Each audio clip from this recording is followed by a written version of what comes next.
personne ne s'est présenté à ma remise de diplôme. Quelques jours plus tard, maman a texté « Besoin de 2100 € pour les 16 ans de ta sœur ». J'ai envoyé 1 euro avec félicitations. Puis j'ai changé les serrures. Puis les flics sont arrivés. Je m'appelle Sophia Bennett. J'ai 25 ans. Personne n'est venu à ma remise de diplôme de master. Ni ma mère, ni mon père, ni ma sœur. Quand ils ont appelé mon nom, j'ai souri pour les caméras, mais la seule chose que je pouvais voir était cette rangée vide où ils étaient censés être. Leur silence a duré 3 jours.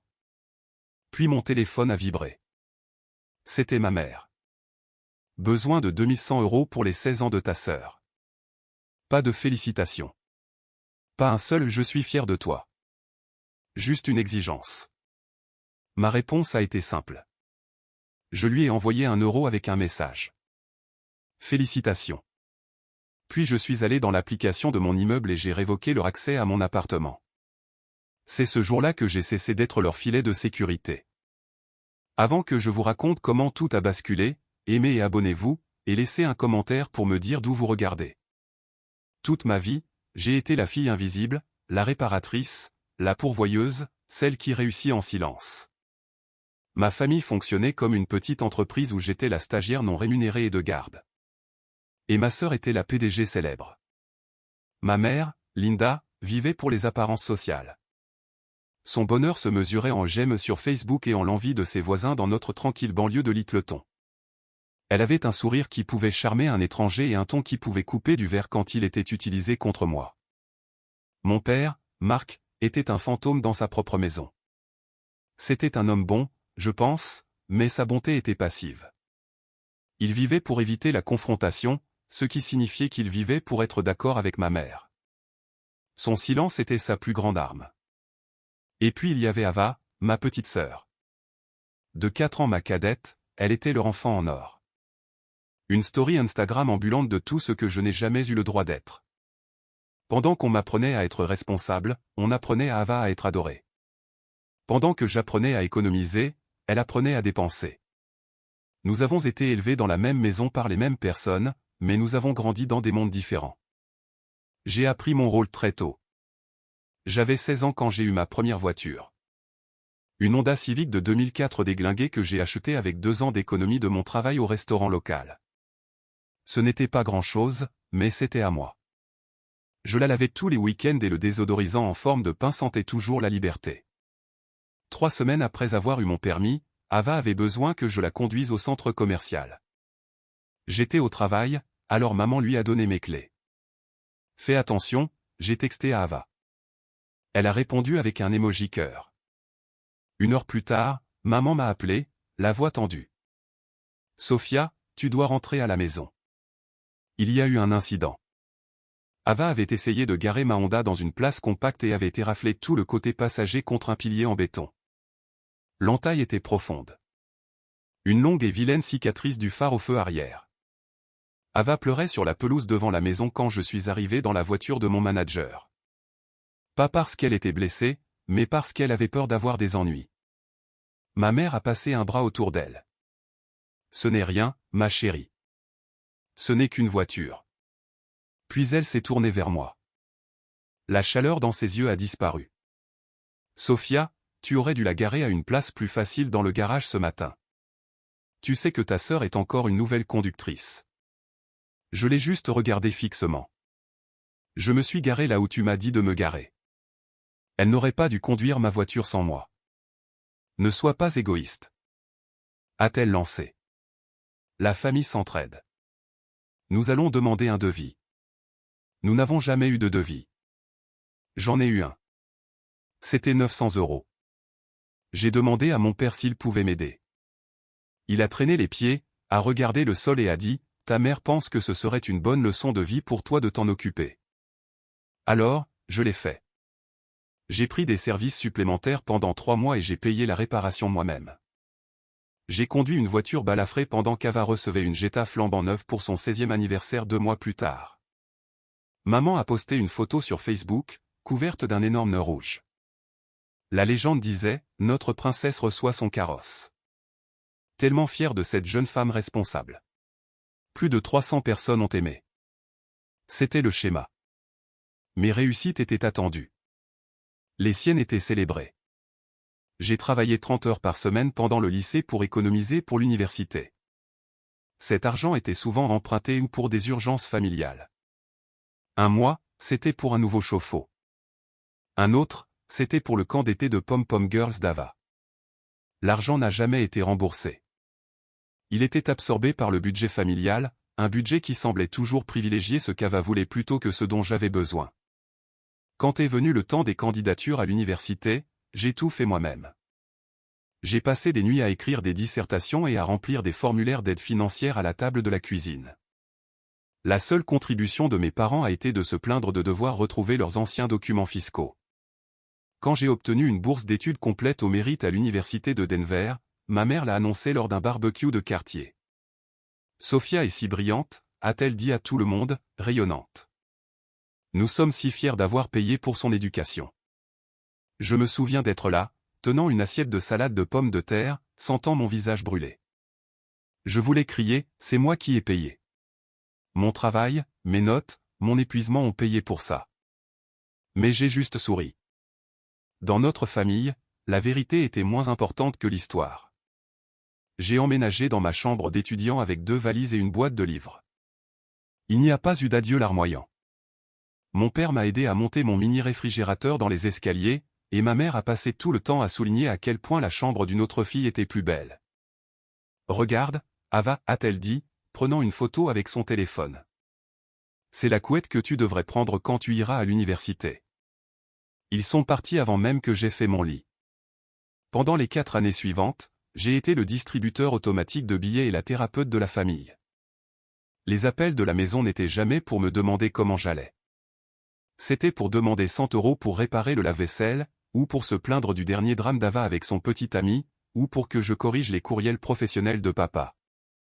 J'étais leur plan de secours, le moteur fiable qui faisait tourner la voiture familiale pendant que tout le monde profitait du voyage.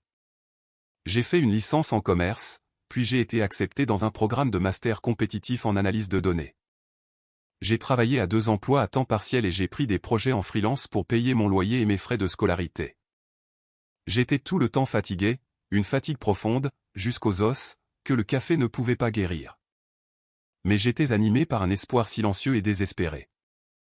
Si je réalisais quelque chose d'assez grand, d'assez indéniable, il devrait enfin me voir. Un master, une vraie carrière, peut-être que cela suffirait. Au moment de mes 25 ans, j'avais appris que dans ma famille, l'amour avait une facture. Chaque « je t'aime » était un acompte sur une future demande. Chaque éloge était une ligne de crédit qu'ils s'attendaient à utiliser plus tard. Je ne réalisais juste pas à quel point le taux d'intérêt était devenu élevé. Ce matin de mai scintillait de soleil. Le genre de journée parfaite du Colorado qui ressemble à une promesse. Je me suis réveillé avec une agitation nerveuse dans la poitrine. C'était le bon type de nervosité. Celui qui ressemblait à de l'espoir. Aujourd'hui était le jour. Après 2 ans de nuit blanche, de codage sans fin et de modèles statistiques qui me donnaient le vertige. J'allais enfin obtenir mon diplôme. Master en sciences de l'analyse de données. Ça sonnait important. Ça semblait important. J'ai enfilé ma toge noire, le tissu raide et neuf. J'ai ajusté la coiffe sur ma tête, m'assurant que le pompon était du bon côté. Je me suis regardé dans le miroir. La fille qui me regardait avait l'air fatiguée, mais elle avait aussi l'air fière. J'ai pris un selfie et l'ai envoyé dans la discussion de groupe de la famille.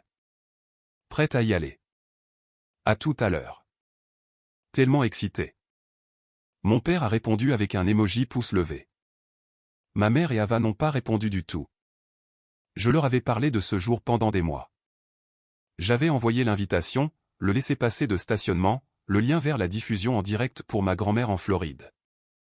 J'avais réservé 4 places dans la section familiale. Ma mère avait promis qu'il serait là. Bien sûr, ma chérie, avait-elle dit au téléphone une semaine plus tôt. Nous ne manquerions ça pour rien au monde. J'ai déjà choisi ma tenue. En conduisant vers le stade, je me suis permis de l'imaginer. Je les imaginais dans les tribunes, mon père tenant l'appareil photo, ma mère agitant la main, peut-être même Ava levant les yeux de son téléphone une seconde pour applaudir. J'imaginais les câlins après, le « nous sommes si fiers de toi » que j'avais travaillé toute ma vie pour entendre. Cela semblait si proche, si réel. L'espoir était une chose chaude et brillante en moi. J'ai trouvé ma place dans la longue file de diplômés. Une mer de toges noires et d'excitation bourdonnante. J'ai scruté la foule immense, les cherchant. C'était comme un bout et Charlie, de la vie réelle. Mais le seul prix était un sentiment d'appartenance. Le soleil était éclatant, me faisant plisser les yeux. Des rangées et des rangées de parents, grands-parents et frères et sœurs, tous tenant des ballons et des fleurs. Leurs visages tournés vers la scène. J'ai cherché les cheveux grisonnants de mon père, le carré blond signature de ma mère, la veste rose vive d'Ava. Rien. La cérémonie a commencé. Les discours étaient longs, pleins de mots comme avenir et potentiel. Tout ce à quoi je pouvais penser, c'était les sièges vides. Mon téléphone était caché dans une poche de ma toge. J'ai résisté à l'envie de le vérifier. Peut-être qu'ils étaient juste en retard. Le trafic de Denver était terrible. Ce devait être ça. Ils ont commencé à appeler les noms. À chaque nom, un rugissement éclatait d'une section différente du stade. Une famille se levait en criant et en agitant les bras. Un diplômé rayonnait, envoyant un baiser à ses proches. C'était un beau rythme d'amour et de reconnaissance, et j'en étais complètement exclu. Ma rangée a commencé à avancer vers la scène. Mon cœur battait la chamade maintenant, un tambour frénétique et douloureux contre mes côtes. J'ai fait un dernier balayage désespéré de la foule. Section 112, rangée G, siège 4 à 7. Vide. Pas seulement vide de ma famille, mais complètement, manifestement vide. Ils n'avaient même pas donné les billets. Sophia Bennett. Mon nom a résonné dans les haut-parleurs du stade. Quelques applaudissements polis ont parcouru l'air, venant d'étrangers. Mes professeurs ont applaudi.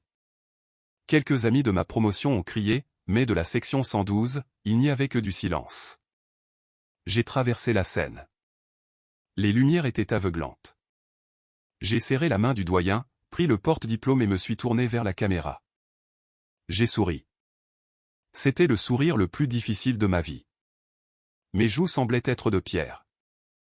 J'ai essayé de faire paraître mes yeux brillants, mais je savais qu'ils étaient vides. Je pouvais sentir le vide de cette rangée comme un poids physique sur ma poitrine. Il s'est gravé dans ma mémoire, un monument à chaque effort ignoré, à chaque appel non retourné. Chaque fois que j'étais la seconde meilleure. Après la cérémonie, le terrain s'est rempli de familles. C'était un beau chaos de câlins, de larmes et de fleurs. Les diplômés étaient soulevés dans les airs par leur père, embrassés par leur mère, assaillis par leurs frères et sœurs. Je suis resté seul dans ma toge noire, tenant un morceau de papier qui semblait soudainement sans valeur. Mon amie Chloé est venue, sa famille la suivant. Sauf, tu as été incroyable. Où est ta famille? Mes parents voulaient dire bonjour. Oh, ai-je dit, ma voix semblant distante. Ils sont coincés dans les embouteillages. Un gros accident sur l'I-25. Ils sont vraiment désolés. Le mensonge est sorti si facilement. J'avais passé ma vie à trouver des excuses pour eux. Chloé m'a jeté un regard compatissant. C'est affreux. Eh bien, nous allons dîner. Tu devrais venir. Je voulais. Mon Dieu, je voulais y aller et prétendre faire partie de sa famille heureuse et normale, mais je ne pouvais pas. La représentation était terminée. Je n'avais plus l'énergie de feindre un autre sourire. Merci, mais je vais juste rentrer chez moi. Je suis assez épuisé. Je lui ai fait un rapide câlin et je me suis éloigné, me faufilant à travers les foules heureuses. Le trajet jusqu'à ma voiture m'a semblé long d'1 kilomètre. Chaque famille heureuse que je croisais était une autre petite coupure. Quand je suis rentré en voiture cette nuit-là, le diplôme était posé à côté de moi sur le siège passager. C'était censé être mon trophée, ma preuve de valeur. Mais dans le silence de ma voiture, ça ressemblait juste à du papier. L'espoir que j'avais ressenti ce matin s'était transformé en une certitude froide et dure. Il n'était pas coincé dans les embouteillages. Il n'avait pas oublié. Il ne s'était tout simplement pas assez soucié pour venir. Je me suis fait une promesse alors que les lumières de la ville défilaient floues devant ma fenêtre. Je ne m'en dirai plus jamais leur attention. Je n'organiserai plus jamais ma vie autour de l'espoir de leur approbation. Les sièges vides avaient brisé l'illusion. Il n'y avait plus rien à attendre.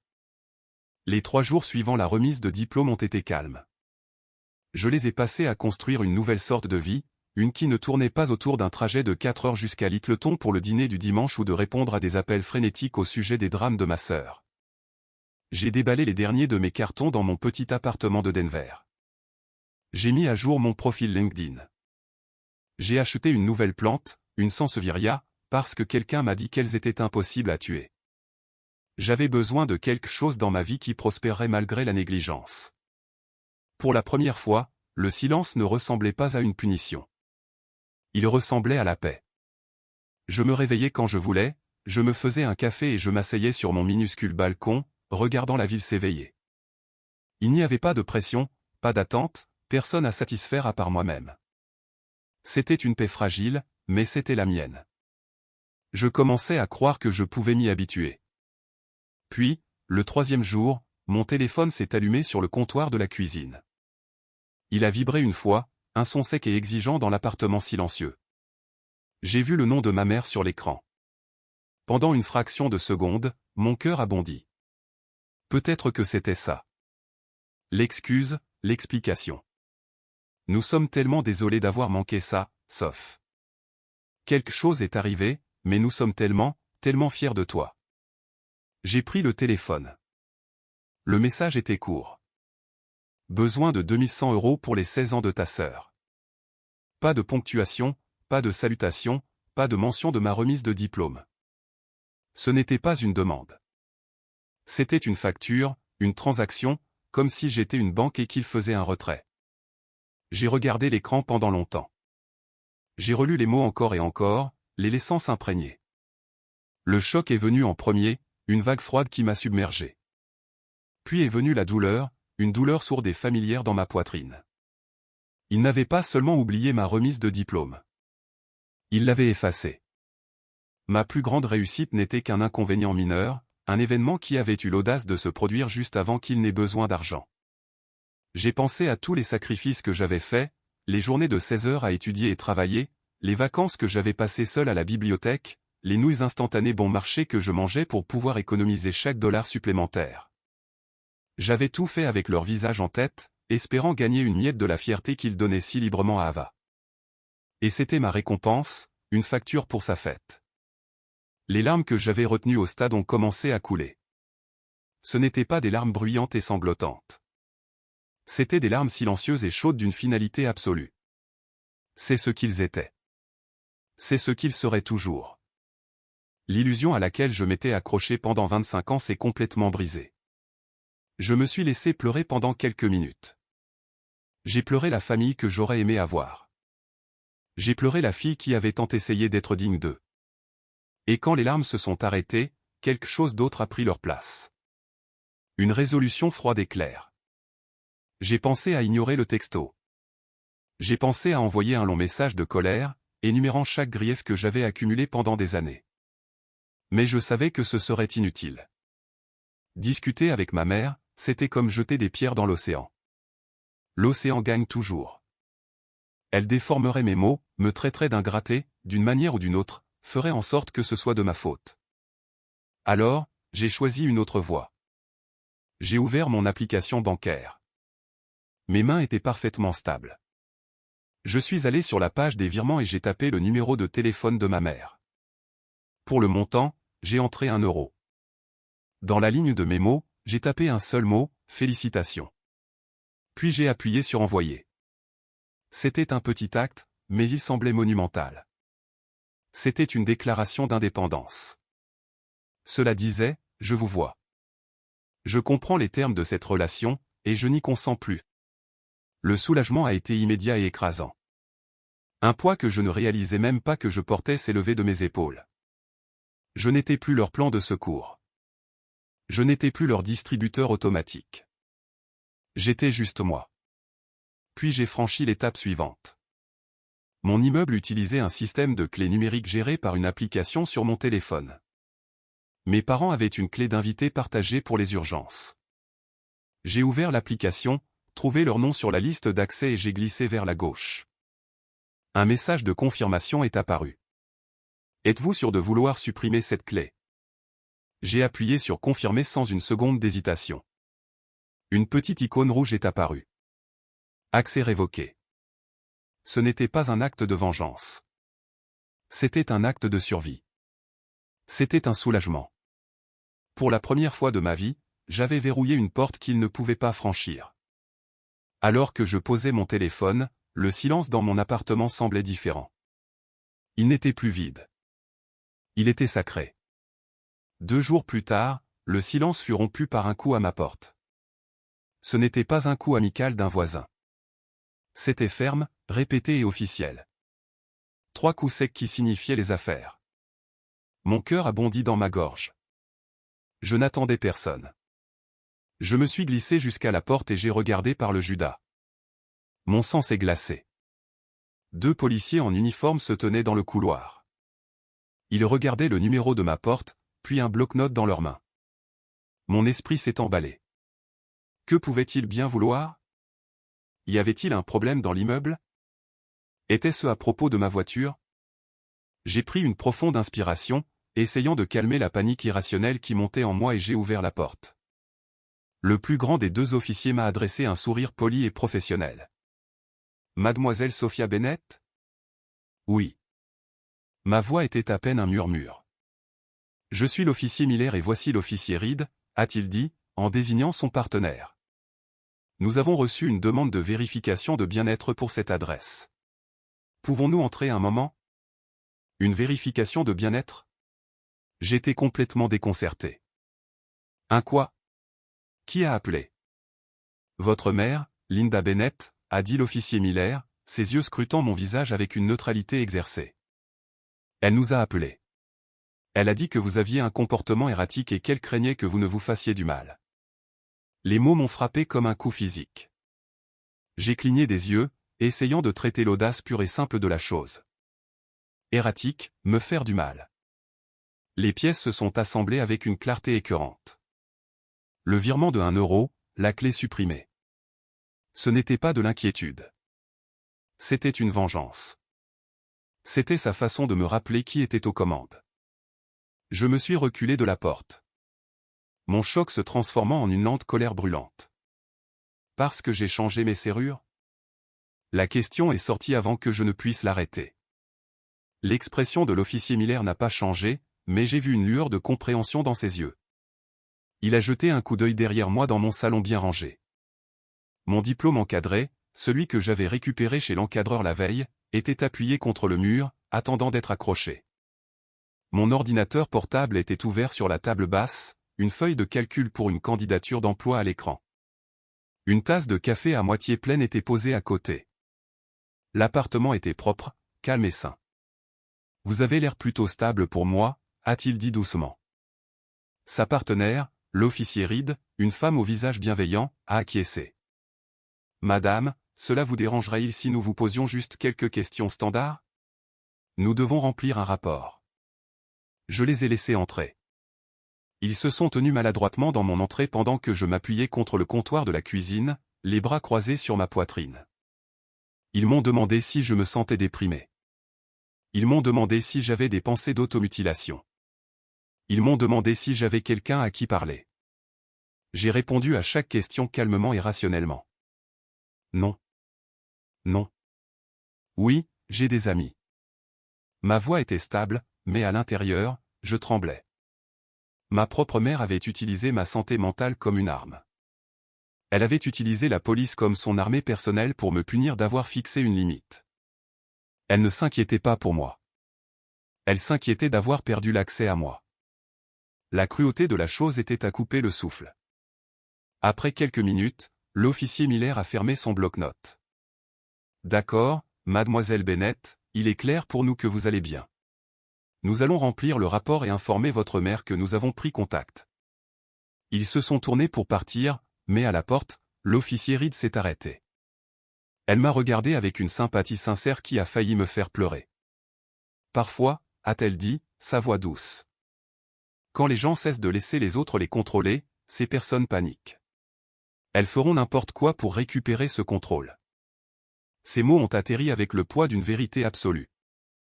Elle venait de décrire toute ma vie en une seule phrase. J'ai hoché la tête, incapable de parler. Prenez soin de vous, a-t-elle ajouté. Quand la porte s'est refermée et que je me suis retrouvé seul, mes mains tremblaient, mais ce n'était pas de peur. C'était de pure fureur non diluée. Ma mère n'avait pas seulement franchi une ligne. Elle avait pris un bulldozer et l'avait conduit droit à travers le concept même de ligne, puis avait mis le feu aux décombres. Ce n'était plus une querelle de famille. C'était la guerre. Et elle venait de me montrer exactement à quel point elle était prête à jouer sale. La fureur que j'ai ressentie après le départ de la police ne s'est pas éteinte rapidement. Elle s'est transformée en quelque chose de plus froid et de plus lourd, un bloc de glace au fond de mon estomac. Le reste de la journée, j'ai fait les 100 pas dans mon petit appartement. Les mots de l'officier résonnaient dans ma tête. Le commentaire de l'officier Reed en particulier tournait en boucle. Parfois, quand les gens cessent de laisser les autres les contrôler, ces personnes paniquent. Elles feront n'importe quoi pour récupérer ce contrôle. Ma mère avait paniqué. Supprimer sa clé et refuser de financer la fête d'Ava avait été ma déclaration d'indépendance, et elle avait riposté en essayant de me déclarer mentalement instable. C'était une manœuvre vicieuse et calculée. Mais en y réfléchissant davantage, cela semblait aussi désespéré. Pourquoi une réaction si extrême à un simple non? Le virement de 1 euro était insultant, bien sûr, et changer les serrures était une limite claire, mais appeler la police semblait une réponse disproportionnée.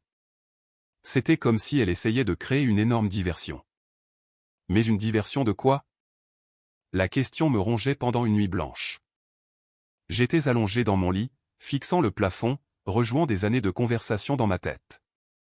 La relation de ma mère avec l'argent avait toujours été créative.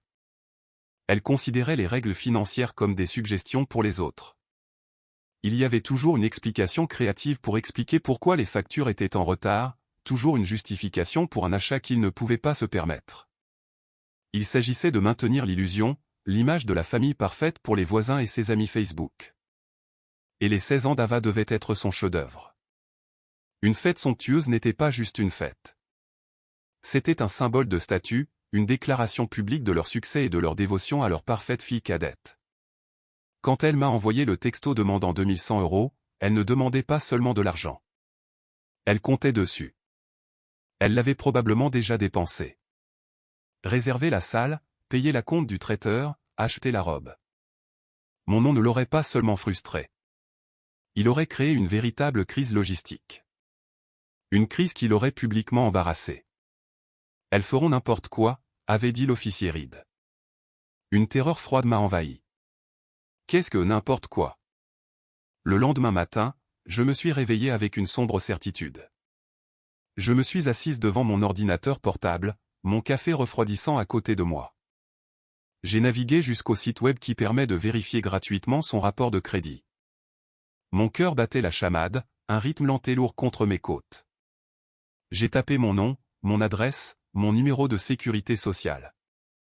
L'information semblait intime et vulnérable, et j'ai soudain eu la nausée en sachant que ma mère avait tout ça. J'ai dû répondre à une série de questions de sécurité pour vérifier mon identité. Laquelle des rues suivantes avez-vous habité précédemment? Votre Toyota Camry 2018 est associé à quel des fournisseurs de prêts suivants? Les questions étaient une carte de ma vie responsable et soigneusement construite. Une vie que ma mère était sur le point de faire exploser. La page s'est chargée, une barre de progression bleue avançant lentement sur l'écran. C'était comme attendre un verdict. Puis le rapport est apparu. J'ai fait défiler mes prêts étudiants et ma seule carte de crédit sécurisée que j'avais depuis l'université. Celle avec une petite limite de 1000 € que je remboursais chaque mois. Mon score de crédit était bon. J'avais travaillé dur pour ce chiffre. C'était ma preuve de fiabilité. Puis je l'ai vu, sous la section des comptes renouvelables. Il y avait 2 nouvelles entrées. Capital One ouvert en avril 2025. Discover ouvert en avril 2025. Avril, le mois dernier. Mon sang s'est glacé. Je n'avais ouvert aucun nouveau compte. J'ai cliqué sur l'entrée Capital One. Le solde était de 1250 €. La limite de crédit était de 3000 €. J'ai cliqué sur la carte Discover. Le solde était de 900 €. La limite de crédit était de 2500 €. Un total de 12 150 € débités au cours des 3 dernières semaines. Le montant exact qu'elle avait demandé, plus un petit extra. Pendant un instant, tout est devenu silencieux. Les bruits de la ville à l'extérieur de ma fenêtre se sont estompés. C'était juste moi et l'écran lumineux. Ce devait être une erreur de système, une erreur d'écriture. L'identité des gens est volée par des étrangers tout le temps. Mais au fond de moi, je savais que ce n'était pas un étranger. J'ai fait défiler jusqu'à l'adresse indiquée sur les 2 nouveaux comptes. Willow Creek Lane, Littleton, Colorado. La maison de mes parents. J'ai ressenti une vague de nausée si forte que j'ai dû m'agripper au bord de mon bureau. Ma propre mère. Ma propre mère avait utilisé mon nom, mon numéro de sécurité sociale, toute mon identité pour ouvrir des cartes de crédit. Le sentiment était bien pire que de la simple colère. C'était un profond sentiment de violation. Elle n'avait pas seulement volé mon argent. Elle avait volé mon nom. Elle avait volé le bon crédit que j'avais travaillé si dur à construire et l'avait utilisé comme un chèque en blanc pour ses propres désirs égoïstes. Mes mains tremblaient alors que je trouvais le numéro du département de la fraude de Capital One. J'ai composé le numéro et la musique d'attente joyeuse semblait être une blague cruelle. Finalement, une voix calme et professionnelle a répondu « Division de la fraude de Capital One. Ici David. Comment puis-je vous aider ?» J'ai expliqué la situation. Ma voix se brisant au début avant que je ne la force à devenir stable. Je lui ai dit que je regardais mon rapport de crédit et que j'avais vu un compte que je n'avais jamais ouvert. Il m'a demandé mon numéro de sécurité sociale pour vérifier mon identité. Et l'ironie ne m'a pas échappé. Il m'a mis en attente brièvement. D'accord, mademoiselle Bennett, j'ai les informations du compte ici, a-t-il dit à son retour. C'était une demande conjointe ouverte en ligne le 18 avril. Une demande conjointe, ai-je demandé, confuse. Avec qui? Il y a eu une légère hésitation à l'autre bout du fil. Un clic de clavier. Mademoiselle Bennett, pour des raisons de sécurité, je ne peux que vérifier les informations que vous fournissez. Pouvez-vous me dire le nom de la personne avec qui vous auriez pu faire la demande? Ma gorge était sèche. Je n'ai fait de demande avec personne. Je pense que mon identité a été volée. Je comprends, dit David patiemment. Nous pouvons certainement ouvrir une enquête pour fraude, mais le système montre que la codemanderesse est Linda Monsieur Bennett. Est-ce un nom familier? Le monde a basculé. Entendre un étranger prononcer son nom dans ce contexte le rendait brutalement, indéniablement réel. C'est ma mère, ai-je murmuré. Je vois, dit David, sa voix s'adoucissant avec une sympathie exercée. Il avait clairement déjà eu ce genre d'appel. Et les frais semblent être pour une location de salle à Littleton, un acompte pour une entreprise de traiteurs et plusieurs détaillants de vêtements en ligne. La fête d'anniversaire d'Ava. Tout, les 16 ans que j'avais refusé de financer, avaient été débités à mon nom depuis le début. La vérification de bien-être, les accusations d'être erratique. Tout n'était qu'un écran de fumée. Elle essayait de me discréditer avant que je ne puisse découvrir ce qu'elle avait fait. Si j'étais instable, qui me croirait quand j'accuserais ma propre mère de vol d'identité qualifié de crime? Les pièces ne se sont pas seulement assemblées. Elles se sont encastrées avec la force d'un accident de voiture. J'ai terminé l'appel avec David après avoir lancé la plainte pour fraude, puis j'ai fait de même avec Discover. J'avais la tête qui tournait. La trahison était si profonde, si absolue, qu'elle semblait sans fond. Ce n'était pas seulement une question d'argent ou de fait. C'était une violation fondamentale de la confiance, un niveau de tromperie que je n'aurais pas pu imaginer même de sa part. Elle ne m'avait pas seulement utilisé, elle m'avait consumé. Après les appels aux banques, la rage et le choc se sont fondus en une résolution froide et dure. Il n'y aurait pas de dispute hurlante au téléphone. Pas de confrontation dramatique et larmoyante dans son salon parfaitement décoré où elle pourrait contrôler le récit. J'avais fini de jouer sur son terrain. Cela devait être fait selon mes termes, dans un espace neutre, avec des faits indéniables et sans aucune possibilité pour elle de déformer la vérité. Ce n'était plus un différend familial. C'était la découverte d'un crime et j'allais le traiter comme tel. J'ai passé l'heure suivante à me préparer. J'ai imprimé les pages pertinentes de mon rapport de crédit, en surlignant les nouveaux comptes. J'ai imprimé les relevés des 2 cartes frauduleuses, que les représentants de la banque m'avaient envoyées par courriel. J'ai utilisé un stylo rouge pour encercler les frais. La location du Gilded Ballroom, 800 €. La compte pour élégant It Catering, 500 €. La Princesse Boutique, 350 €. C'était un registre parfait de la fête de ma sœur, payé par mon avenir. J'ai placé les documents dans un dossier manié impeccable. C'était ma preuve. Puis j'ai envoyé un texto au groupe de discussion de la famille. C'était la première fois que j'initiais un contact depuis le virement de 1 €. Nous devons parler, nous tous. Retrouvez-moi au Black Bear Dîner sur la route 285 demain à 11 h. C'est important. Le Black Bear Dîner était un choix stratégique. C'était un endroit bruyant et familial, toujours bondé, sentant le café et les pancakes. C'était assez public pour éviter une scène majeure et assez neutre pour que personne ne puisse revendiquer l'avantage du terrain. C'était exactement à mi-chemin entre mon appartement à Denver et leur maison à Littleton. Je les faisais me rencontrer au milieu, littéralement. Ma mère a répondu presque instantanément. De quoi s'agit-il, Sophia? Si c'est à propos de ce dollar, c'était très puéril. Je n'ai pas mordu à l'hameçon. Demain, 11 h. Mon père m'a texté en privé quelques minutes plus tard. Est-ce que tout va bien? Ta mère est contrariée. C'est pour ça que nous devons parler, ai-je répondu.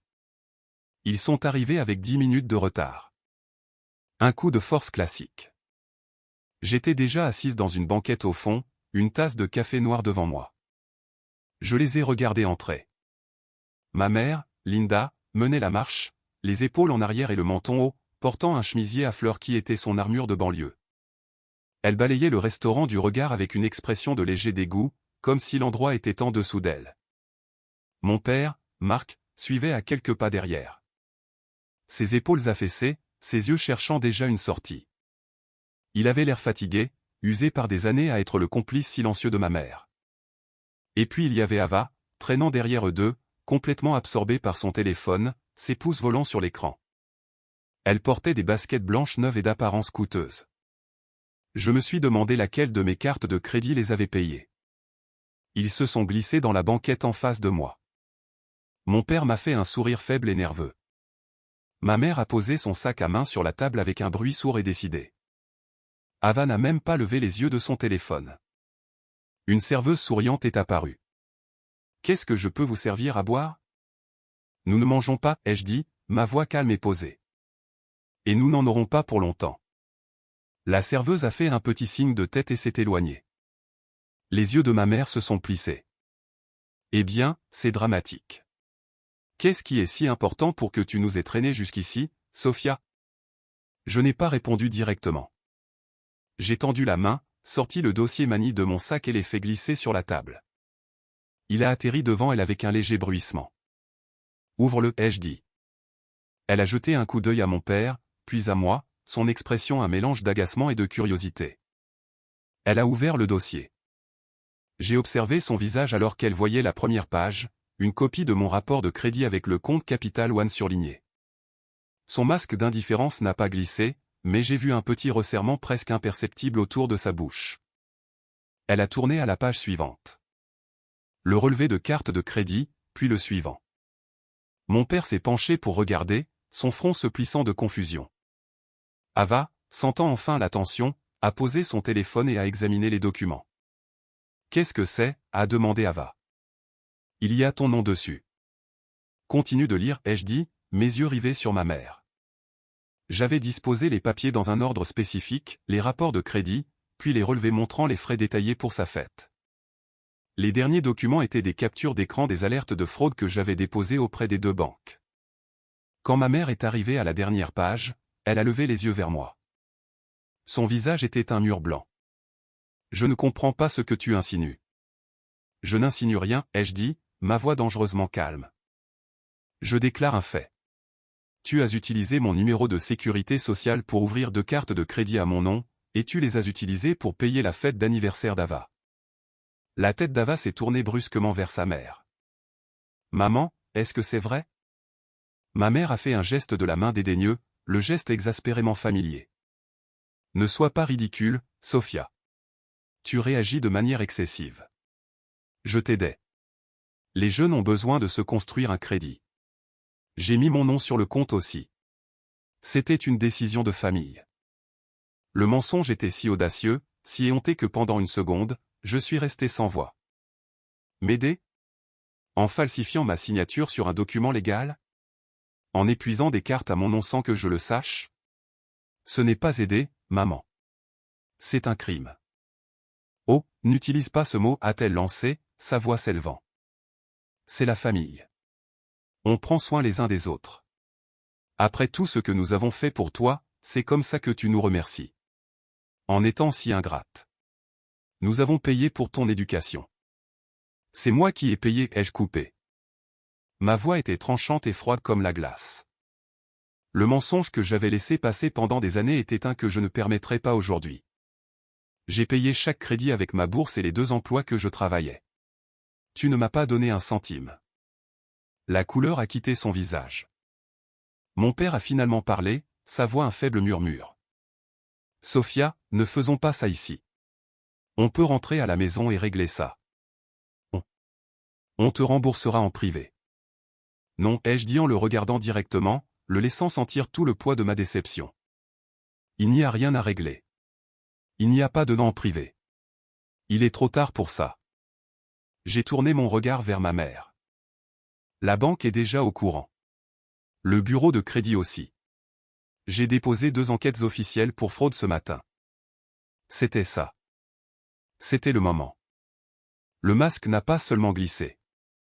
Il s'est brisé. Pour la première fois de ma vie, j'ai vu une peur authentique et non diluée dans les yeux de ma mère. Son arrogance, son défi, son mur d'autorité maternelle soigneusement construit. Tout s'est dissous en un instant. Elle paraissait plus petite, plus âgée et complètement terrifiée. La dynamique de pouvoir dans notre famille, une structure qui était en place depuis 25 ans, venait d'être définitivement démolie sur la table collante d'un restaurant de chaîne. Ava la fixait, la bouche bée. « Maman, qu'est-ce que tu as fait ?» Ma mère me fixait juste, sa bravade disparue, remplacée par le regard paniqué de quelqu'un qui avait été pris. J'ai pris mon sac à main et mon téléphone. J'ai laissé le dossier sur la table. C'était son problème maintenant. Les enquêteurs de la fraude seront probablement en contact, ai-je dit en sortant de la banquette. Je me suis levé et je suis parti sans regarder en arrière.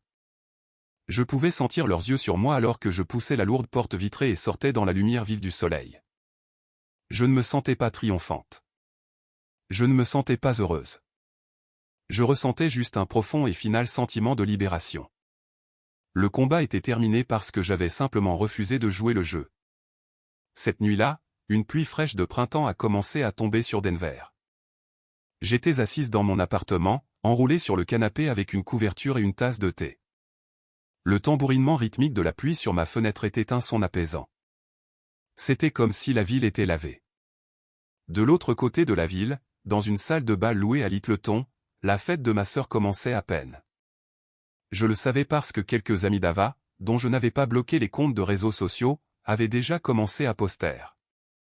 J'ai fait défiler les images avec un étrange sentiment de détachement. Il y avait Ava, rayonnante dans une robe rose pâle qui coûtait probablement 500 €. Il y avait la salle, le Gilded Ballroom, décoré de ballons dorés et roses scintillants. Il y avait un énorme gâteau à étage avec les 16 ans d'Ava, né pour briller et écrit en glaçage élégant. Ma mère était sur quelques photos, souriant largement, son bras autour d'Ava, jouant le rôle de la mère fière et attentionnée. Elle avait l'air heureuse, détendue, comme si notre confrontation au restaurant n'avait jamais eu lieu. Peut-être qu'elle pensait que je bluffais. Peut-être qu'elle croyait qu'elle pouvait encore s'en sortir en parlant, que son charme et quelques larmes bien placées feraient tout disparaître. Elle m'avait sous-estimé. Elle avait pris mes années de conformité silencieuse pour de la faiblesse. J'ai fermé l'application. Je ne ressentais ni colère ni jalousie en regardant les photos. Je ressentais juste une profonde tristesse creuse pour la sœur que je n'avais jamais vraiment eue et pour la mère qui était prête à commettre un crime pour le bien des apparences. J'ai posé mon téléphone et j'ai mis un film. J'essayais de me perdre dans l'histoire de quelqu'un d'autre pendant quelques heures. À 20h42, mon téléphone a sonné.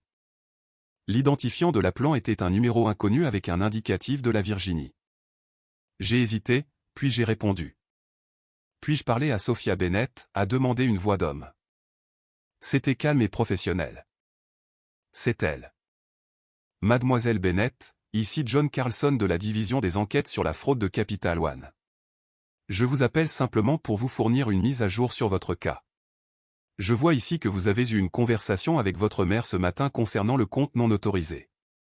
Oui, c'est exact, ai-je dit, mon estomac se nouant, et elle n'était pas disposée à résoudre le problème directement avec vous. Non, elle ne l'était pas. Je vois, a-t-il dit. Eh bien, les frais portés à ce compte sont importants, et l'une des plus grosses transactions concernait le lieu où un événement se déroule actuellement. Compte tenu de la nature active de la fraude potentielle, nous prenons des mesures immédiates pour vérifier les transactions en personne.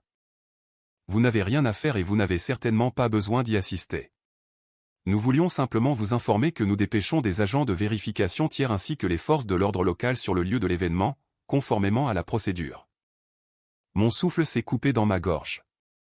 Vous envoyez des gens à la fête ce soir? Oui, madame.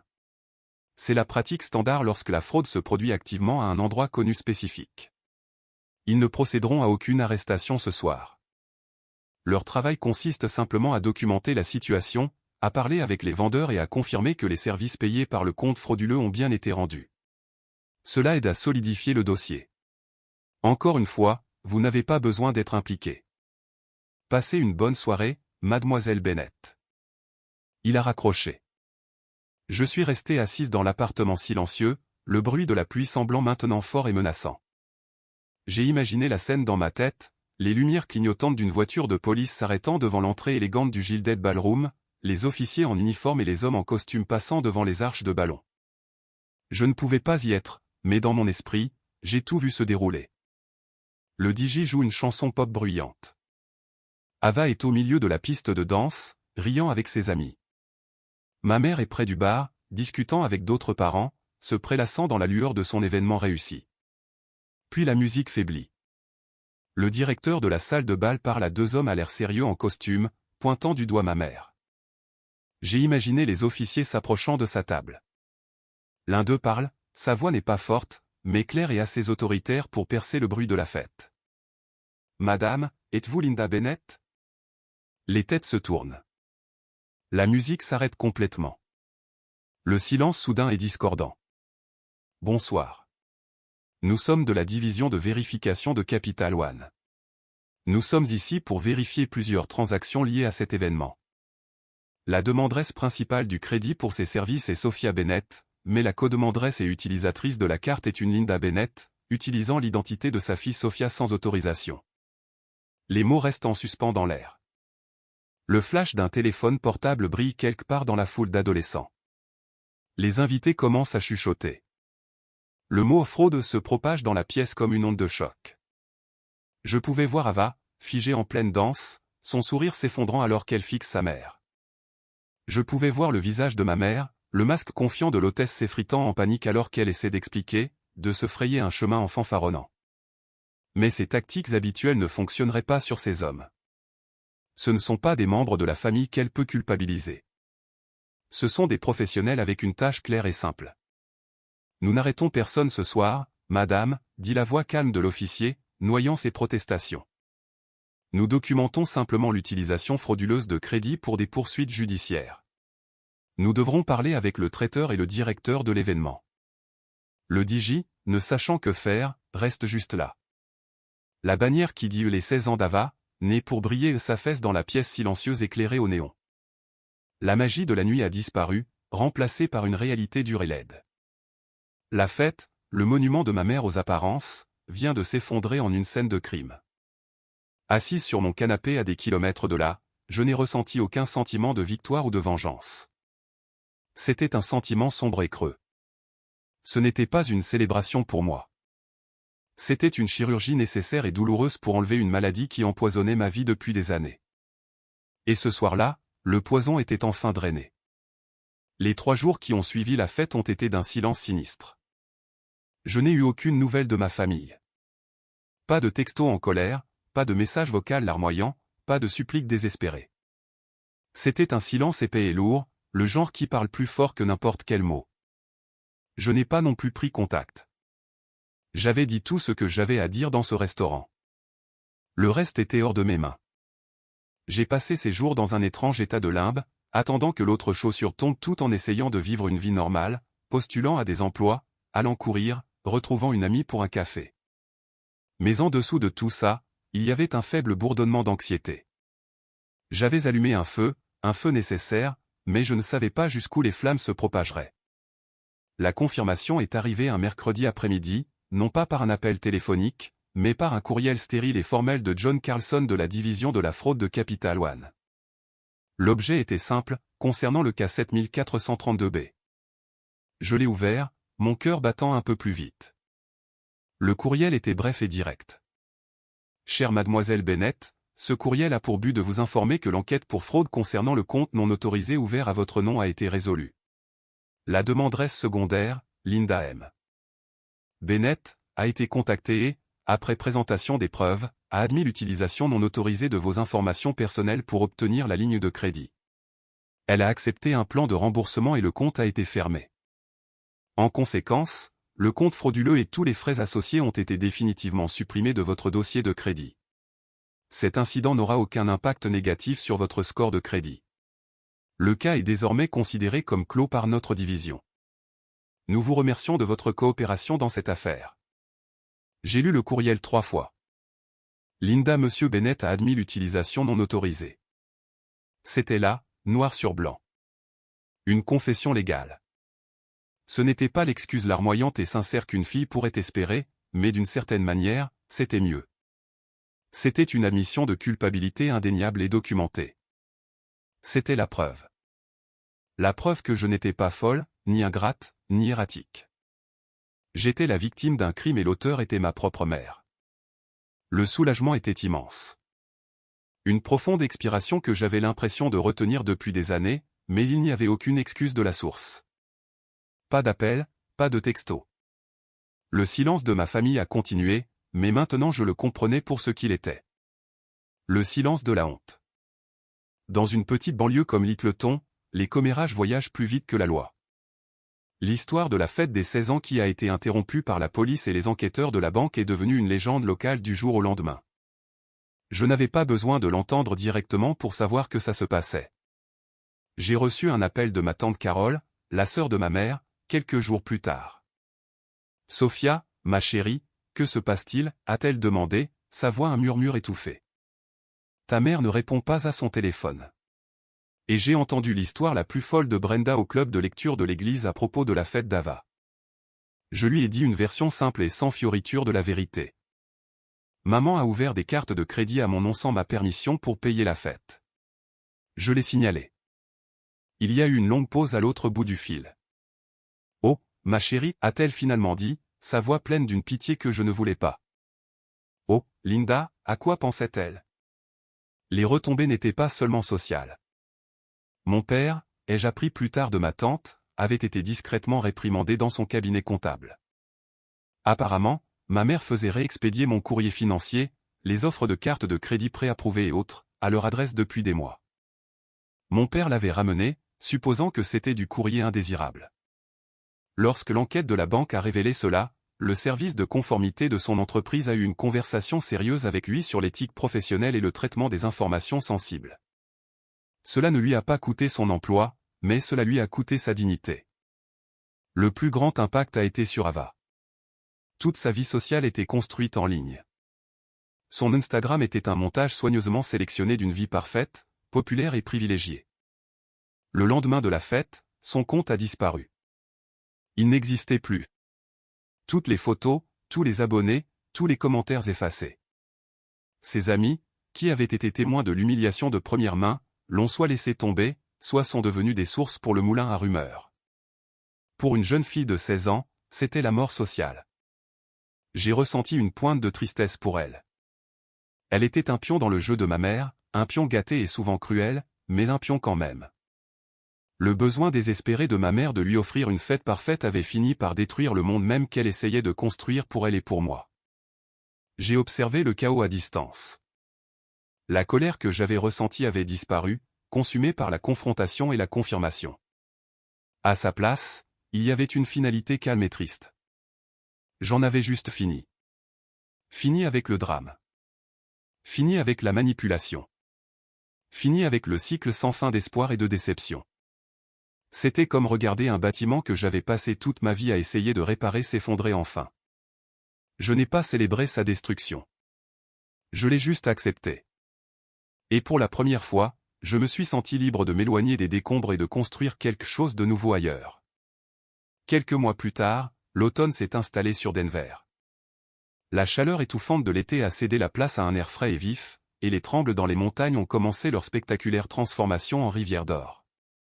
Le changement de saison semblait être le reflet du changement en moi. La colère ardente et les confrontations orageuses du printemps étaient passées, laissant derrière elles un paysage calme et paisible. J'ai trouvé un nouvel emploi, un excellent, en tant qu'analyste de données pour une société de conseil en environnement. Le travail était stimulant et significatif, et mes collègues étaient des gens gentils et intelligents qui ne me connaissaient que comme Sophia, la nouvelle analyste douée avec les feuilles de calcul. Ils ne savaient rien de ma famille, du drame, de la personne que j'étais. C'était un nouveau départ au sens le plus vrai du terme. Je me suis fait de nouveaux amis. Nous faisions de la randonnée les week-ends, explorions les marchés de producteurs et passions des soirées tranquilles avec du vin bon marché et de vieux films. C'était un bonheur simple et sans complications que je n'avais jamais connu auparavant. Mon appartement, autrefois juste un endroit pour dormir, me semblait maintenant un vrai foyer, un sanctuaire. Un soir, je faisais le ménage et je me suis arrêté devant une petite section de mur dans mon salon. 3 objets encadrés y étaient accrochés. Au centre se trouvait mon diplôme de master. Il ne ressemblait plus à un morceau de papier sans valeur. Il ressemblait à ce qu'il était. La preuve de mon travail acharné, de ma résilience, de mon intelligence. C'était un monument à mon propre effort, payé par mon propre épuisement. À sa gauche, un petit cadre simple contenait le reçu du serrurier du jour où j'ai changé mes serrures numériques. Il était daté du lendemain du message texte. C'était une preuve de protection, la première vraie limite que je m'étais jamais construite. C'était la manifestation physique du mot non. Et à droite, une copie de la lettre de confirmation de la banque, celle qui déclarait le cas de fraude clos et mon dossier de crédit nettoyé. C'était une preuve de paix. C'était la fin officielle de l'histoire, le document légal qui validait ma vérité et me libérait d'une vie d'obligations financières et émotionnelles.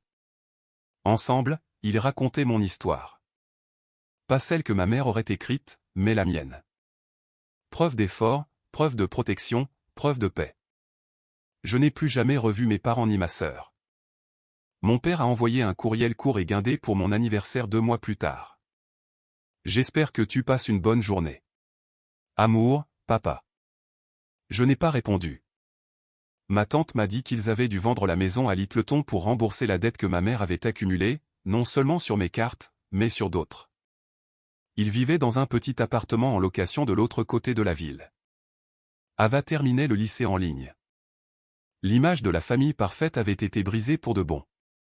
Je ne les déteste pas. Je ne leur veux aucun mal. Je ne pense tout simplement plus beaucoup à eux. Ce sont des figures d'une vie passée, une histoire sur une personne différente. La colère a disparu et ce qui reste est un silence calme et paisible. Parfois, la victoire ne ressemble pas à une explosion forte et triomphante. Elle ne ressemble pas à des applaudissements ou à des excuses dramatiques. Parfois, la victoire est le clic silencieux d'une serrure. C'est le silence sur votre téléphone. C'est le calme dans votre propre maison. C'est le son de votre propre paix. Et quand les gens essaient de vous traiter d'égoïste ou de dramatique pour avoir choisi cette paix, souvenez-vous de ceci. Ceux qui bénéficient le plus de votre silence, de votre conformité et de votre manque de limites seront toujours les premiers à qualifier votre liberté de trahison. Si vous avez déjà dû changer vos serrures, littéralement ou métaphoriquement, pour trouver votre liberté, abonnez-vous et dites-moi d'où vous regardez. Parce que la paix n'est pas donnée, elle se construit. Une limite, un non. Une porte verrouillée à la fois.